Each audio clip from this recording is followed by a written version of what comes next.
Big election in Israel next week. Prime Minister Benjamin Netanyahu facing harsh political and personal attacks on the campaign trail, not unlike what President Trump faces here. I want to bring in David Rubin. He's the author of the book, Trump and the Jews. David, welcome back to the program. Thank you, Stuart. Are they similar leaders? Is there a parallel between the two, Netanyahu and Trump? There is. There is in many ways. They both have a common touch. Netanyahu can... What do you mean a common touch? They meet and greet easily? Common touch. When I say common touch, I'm not referring to Joe Biden. Oh, stop it. You're terrible. I'm talking about that they relate to the people. They both have a reputation of speaking to the common man. Okay. And woman, of course. And Netanyahu can go out to the marketplace, to the open-air market in Jerusalem, and walk right through. He's going to get a lot of attention. People are going to come over to him, pat him on the back, and shake his hand. There is an understanding of what the people want. And he has that. He has that. And Trump, of course, does. I think Prime Minister Netanyahu has said that President Trump is the best friend that Israel's ever had.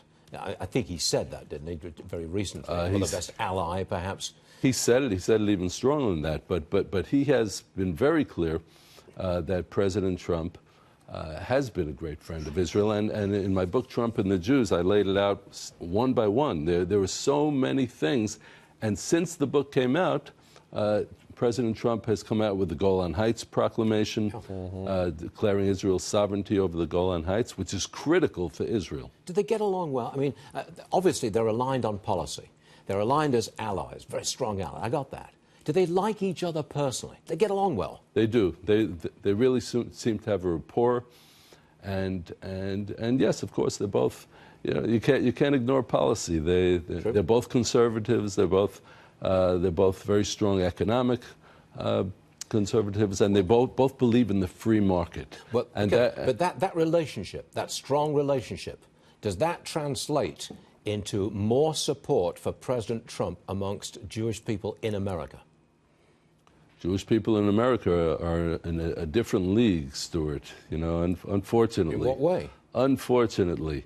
The American Jews, the overwhelming majority of American Jews are disconnected from their roots. And with the exception of the 10% of the population that's Orthodox and maybe an additional 20% that is not Orthodox but is connected religiously in some way, most American Jews are unfortunately what I would call bagels and lox Jews. And people in New York City know what bagels and lox are. They're culinary Jews. And they're connected culturally, yes, but their politics and their political positions are all liberal, a straight liberal line. Yes, but won't some American Jewish people come over to Trump, bearing in mind what some people in the Democrat Party have been saying about Israel? Ilhan Omar, for example. I mean, sure, wouldn't that bring some American Jews into the Republican camp this time around? I believe very strongly that it will. It's kind of like you can feel an affinity for a political party based on a lot of the positions. But when somebody comes to you and starts calling you names, and you see that the so-called protector, the heads of the party, like Chuck Schumer and Nancy Pelosi, are doing nothing about it. I mean, Ilhan Omar came out and made blatant anti-Semitic statements, as did her colleague from Michigan, and this is classic anti-Semitism.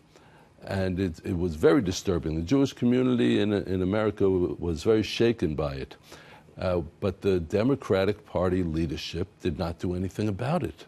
Unlike how the GOP dealt with the Steve King issue, where they said he is not going to be on any committees, Ilhan Omar still sits on the Foreign Affairs Committee, which is a critical position. Real fast, what do you make of closing the border and/or building a wall? Because Israel has closed its border with its neighbors and it's got a wall. We close borders all the time. And every time there is a major terrorist attack, Israel's border is closed. But you don't have that cross-border trade that America has with Mexico. Well, of course we do. We have, I mean, I don't know if you would call it cross-border because it's not really another country, but the border to Gaza, the border to Judea and Samaria, the so-called West Bank, there are a lot of fruits and vegetables that go across those lines.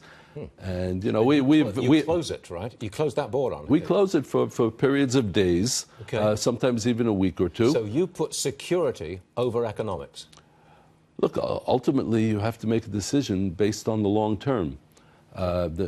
We can do without avocados for a few days, or maybe, you know, perhaps try the avocados from Florida and California. They may not be so bad. But you have to think long term. Security is number one. Okay. David Rubin, it's always a pleasure. Thank you very much for coming back to us today. Good Thank stuff, you, sir. Stuart. Thank you, sir.